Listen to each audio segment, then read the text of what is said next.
Canada, যে নামটি শুনলেই অনেক মানুষের চোখে ভেসে ওঠে উন্নত জীবন, ভালো আয় আর নিরাপদ ভবিষ্যতের ছবি। বছরের পর বছর ধরে এই দেশটি পরিচিত সকলের স্বপ্নের দেশ হিসেবে। কারণ অনেকেই বিশ্বাস করে এখানে পড়াশোনা শেষ করে ভালো চাকরি, স্থায়ী বসবাস আর একটা সম্মানজনক জীবন গড়ে তোলা সম্ভব। কিন্তু সম্প্রতি সেই কানাডা নিয়ে শোনা যাচ্ছে ভিন্ন কথা। অনেকেই বলছে কানাডার আগের মতো নেই, আর তাই অনেক মানুষ এই দেশ ত্যাগ করে অন্য দেশে চলে যাচ্ছে।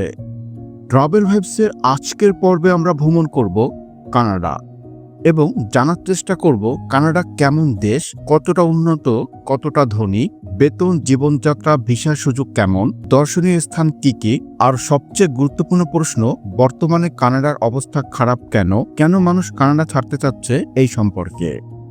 চ্যানেলে নতুন হলে অনুরোধ করব সাবস্ক্রাইব করে পাশে থাকা বেল বাটনটি অন করে দেওয়ার জন্য। কানাডা উত্তর আমেরিকায় অবস্থিত বিশ্বের দ্বিতীয় বৃহত্তম দেশ। এর মোট আয়তন প্রায় 9.98 মিলিয়ন বর্গ কিলোমিটার এবং জনসংখ্যা মাত্র 4 কোটির কাছাকাছি। বিশাল এই দেশের একদিকে যুক্তরাষ্ট্র আর বাকি অংশ জুড়ে আটলান্টিক, প্রশান্ত ও আর্কটিক মহাসাগর অবস্থিত। এত বড় আয়তন, কম জনসংখ্যা এবং বিপুল প্রাকৃতিক সম্পদের কারণে কানাডা দীর্ঘদিন ধরেই বিশ্বের অন্যতম শক্তিশালী ও স্থিতিশীল দেশ হিসেবে পরিচিত।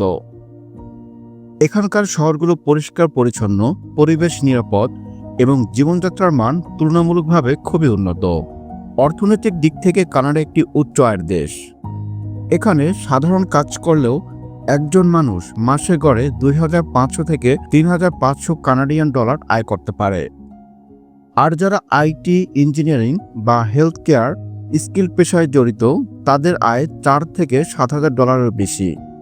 কানাডা শুধু চাকরি আর পড়াশোনার জন্যই জনপ্রিয় নয়, এর প্রাকৃতিক সৌন্দর্য বিশ্বজুড়ে বিখ্যাত।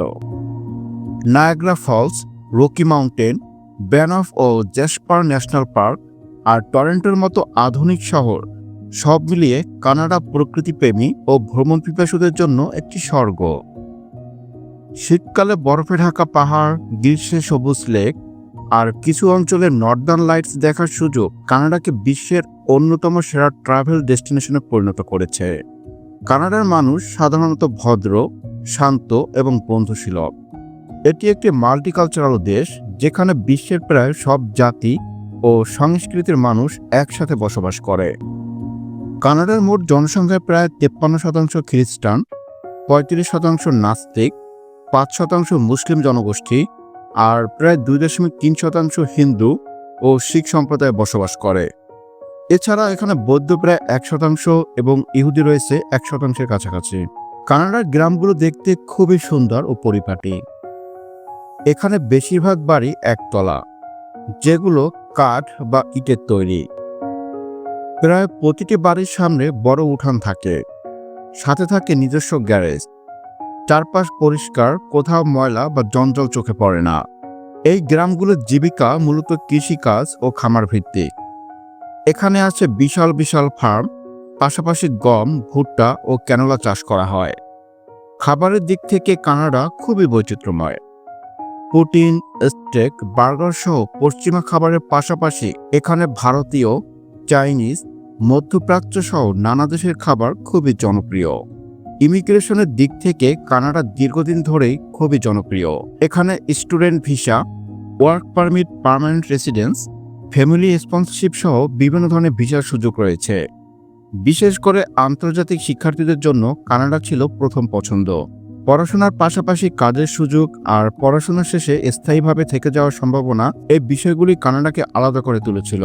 তবে বর্তমানে ভিসার নিয়ম অনেকটাই জটিল, কোটা কমেছে এবং প্রসেস আগের চেয়ে বেশি অনিশ্চিত। বর্তমানে কানাডার অবস্থা অনেকটাই খারাপ, আর এর প্রধান কারণ হলো ভয়াবহ হাউজিং সংকট। বড় শহরগুলোতে বাসা ভাড়া এতটাই বেড়েছে যে অনেক মানুষ এক রুমে 2 থেকে 4 জন মিলে থাকতে বাধ্য হচ্ছে। পাশাপাশি চাকরির বাজারও প্রতিযোগিতা বাড়ছে। ইন্টারন্যাশনাল স্টুডেন্ট এবং নতুন ইমিগ্রান্টদের জন্য ভালো চাকরি পাওয়া আগের চেয়ে অনেকটাই কঠিন।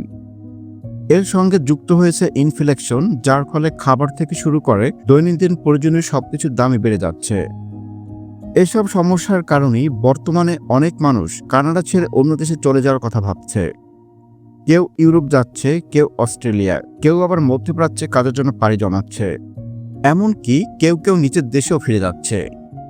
তাদের অভিযোগ, পরিশ্রমের তুলনায় এখানে সেভিংস কম, ভবিষ্যৎ অনিশ্চিত আর মানসিক চাপ অনেকটাই বেশি।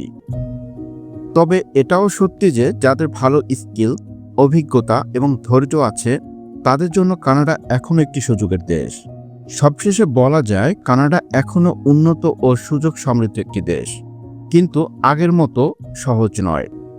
এখানে আসার আগে বাস্তবতা জানা খুবই জরুরি। স্বপ্ন আর বাস্তবতার মাঝে পার্থক্য বুঝলে, সঠিক পরিকল্পনা নিয়ে এগোলে কানাডা এখনও অনেক মানুষের জীবন বদলে দিতে পারে। কানাডা ভ্রমণ করলে আপনি বুঝবেন একটি দেশ যতটা বড় ঠিক ততটাই উন্নত এবং সভ্য। কানাডা সম্পর্কে আপনার কোনো ব্যক্তিগত মন্তব্য থাকলে কমেন্টে জানাতে পারেন এবং ভিডিওটি ভালো লাগলে লাইক, কমেন্ট, শেয়ার এবং চ্যানেলটি সাবস্ক্রাইব করবেন।